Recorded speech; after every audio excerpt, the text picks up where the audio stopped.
What if Adam and Eve were not born on Earth, but instead were placed on Earth? Adam and Eve arrived on Urantia from the year AD 1934, 37,848 years ago. It was in mid-season when the garden was in the height of bloom that they arrived. At high noon and unannounced, the two seraphic transports, accompanied by the Jerusalem personnel entrusted with the transportation of the biologic uplifters to Urantia, settled slowly to the surface of the revolving planet in the vicinity of the Temple of the Universal Father. All the work of rematerializing the bodies of Adam and Eve was carried on within the precincts of this newly created shrine. And from the time of their arrival 10 days passed before they were recreated in dual human form for presentation as the world's new rulers.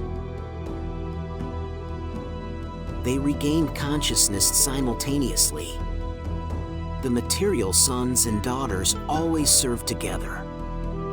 It is the essence of their service at all times and in all places, never to be separated. They are designed to work in pairs. Seldom do they function alone. The planetary Adam and Eve of Urantia were members of the senior core of material sons on Jerusalem, being jointly number 14,311. They belonged to the third physical series and were a little more than 8 feet in height. At the time Adam was chosen to come to Urantia, he was employed, with his mate, in the trial and testing physical laboratories of Jerusalem. For more than 15,000 years they had been directors of the division of experimental energy, as applied to the modification of living forms. Long before this, they had been teachers in the citizenship schools for new arrivals on Jerusalem. And all this should be borne in mind in connection with the narration of their subsequent conduct on Urantia.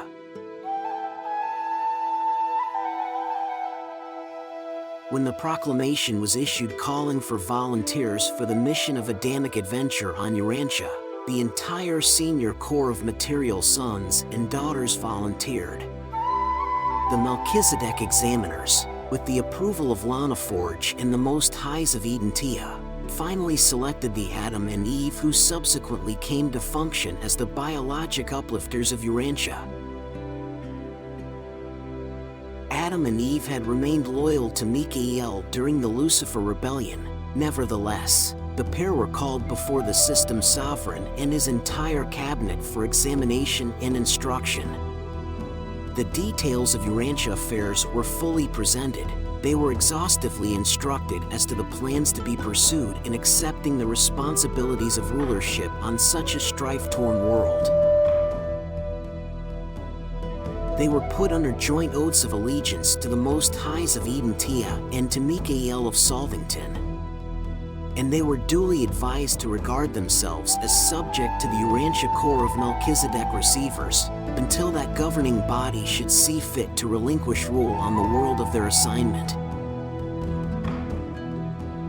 This Jerusalem pair left behind them on the capital of Satania and elsewhere 100 offspring, 50 sons and 50 daughters, magnificent creatures who had escaped the pitfalls of progression, and who were all in commission as faithful stewards of universe trust at the time of their parents' departure for Urantia. And they were all present in the beautiful temple of the material sons, attendant upon the farewell exercises associated with the last ceremonies of the bestowal acceptance.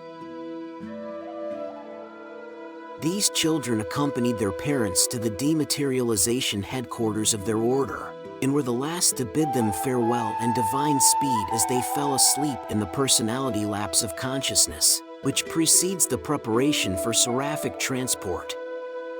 The children spent some time together at the family rendezvous, rejoicing that their parents were soon to become the visible heads, in reality the sole rulers, of planet 606 in the system of Satania. And thus did Adam and Eve leave Jerusalem amidst the acclaim and well-wishing of its citizens. They went forth to their new responsibilities adequately equipped and fully instructed concerning every duty and danger to be encountered on Urantia. Adam and Eve fell asleep on Jerusalem, and when they awakened in the Father's temple on Urantia in the presence of the mighty throng assembled to welcome them, they were face to face with two beings of whom they had heard much, Van and his faithful associate Amadon. These two heroes of the Caligastia secession were the first to welcome them in their new garden home. The tongue of Eden was an Andonic dialect as spoken by Amadon. Van and Amadon had markedly improved this language by creating a new alphabet of 24 letters, and they had hoped to see it become the tongue of Urantia as the Edenic culture would spread throughout the world. Adam and Eve had fully mastered this human dialect before they departed from Jerusalem, so that this son of Andon heard the exalted ruler of his world address him in his own tongue. And on that day there was great excitement and joy throughout Eden, as the runners went in great haste to the rendezvous of the carrier pigeons, assembled from near and far, shouting, "Let loose the birds, let them carry the word that the promised Son has come." Hundreds of believer settlements had faithfully, year after year, kept up the supply of these home-reared pigeons for just such an occasion. As the news of Adam's arrival spread abroad, thousands of the nearby tribesmen accepted the teachings of Van and Amadon, while for months and months pilgrims continued to pour into Eden to welcome Adam and Eve, and to do homage to their unseen Father.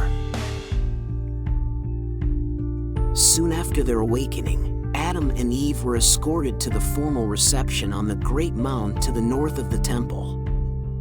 This natural hill had been enlarged and made ready for the installation of the world's new rulers.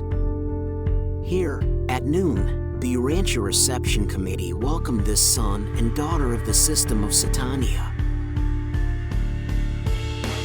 Amadon was chairman of this committee, which consisted of 12 members embracing a representative of each of the 6 Sangic races, the acting chief of the Midwayers, Anan, a loyal daughter and spokesman for the Nodites, Noah, the son of the architect and builder of the garden, an executive of his deceased father's plans, and the 2 resident life carriers.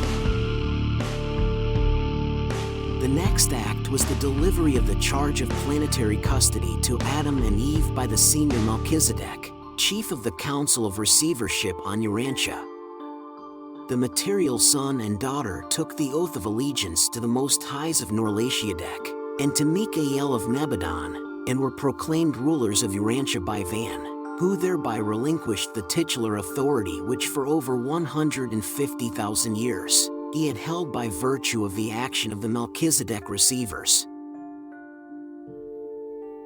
And Adam and Eve were invested with kingly robes on this occasion, the time of their formal induction into world rulership. Not all of the arts of Dalmatia had been lost to the world. Weaving was still practiced in the days of Eden. Then was heard the archangel's proclamation, and the broadcast voice of Gabriel decreed the second judgment roll call of Urantia, and the resurrection of the sleeping survivors of the second dispensation of grace and mercy on 606 of Satania.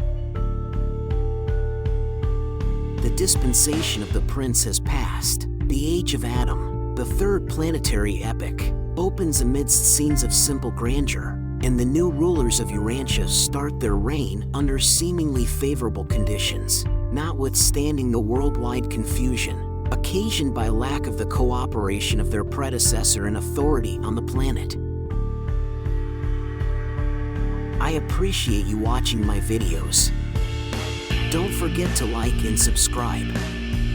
In my next video, I will be sharing about what Adam and Eve learned on planet Earth and how they lived their lives. Thank you for watching The What If.